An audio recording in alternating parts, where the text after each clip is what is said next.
Hi ರೀ, ನಮಸ್ಕಾರ ರೀ ಎಲ್ಲರಿಗೆ. ಇವತ್ತು ಈಸಿ ಆದಂಥ ಹಸಿ ಕೊಬ್ಬರಿ ಪಲ್ಯ ಮಾಡಿ ತೋರ್ಸಾಕತ್ತೀನಿ ರೀ. ಬರೀ ಹೆಂಗೆ ಮಾಡೋದಂತೆ ತೋರಿಸ್ತೀನಿ ರೀ.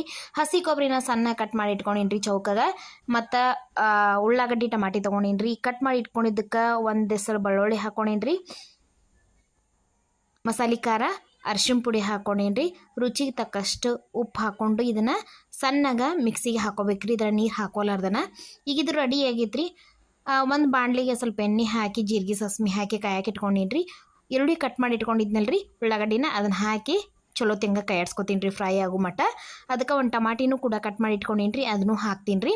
ಇದು ಹಸಿ ವಾಸನೆ ಹೋಗೋ ಮಟ್ಟ ಇದನ್ನು ಕೂಡ ಚಂದ ಪಳಪಳ ಅಂಥೇಳಿ ಎಣ್ಣೆ ಒಳಗೆ ಕುದಿ ಮಟ್ಟ ಬಿಟ್ಟು ಅದಕ್ಕೆ ರುಚಿಗೆ ತಕ್ಕಷ್ಟು ಖಾರ ಮತ್ತು ಉಪ್ಪು, ಇದಕ್ಕೆ ಟೇಸ್ಟ್ ಕೊಡುವಂಥ ಮ್ಯಾಗಿ ಮಸಾಲಾನ ಹಾಕೋತೀನಿ ರೀ. ಹಾಕ್ಕೊಂಡು ಕಾಯಿಡ್ಸ್ಕೊಂಡು ಮಿಕ್ಸಿಗೆ ಹಾಕಿಟ್ಕೊಂಡಿದ್ನಲ್ಲ ರೀ, ಅದನ್ನು ಕೂಡ ಹಾಕಿ ಒಂದು ರೌಂಡ್ ತಿರುಗಿಬಿಟ್ರೆ ಮಸ್ತ್ ಈಸಿಯಾಗಿರುವಂಥ ಪಲ್ಯ ರೆಡಿ ರೀ.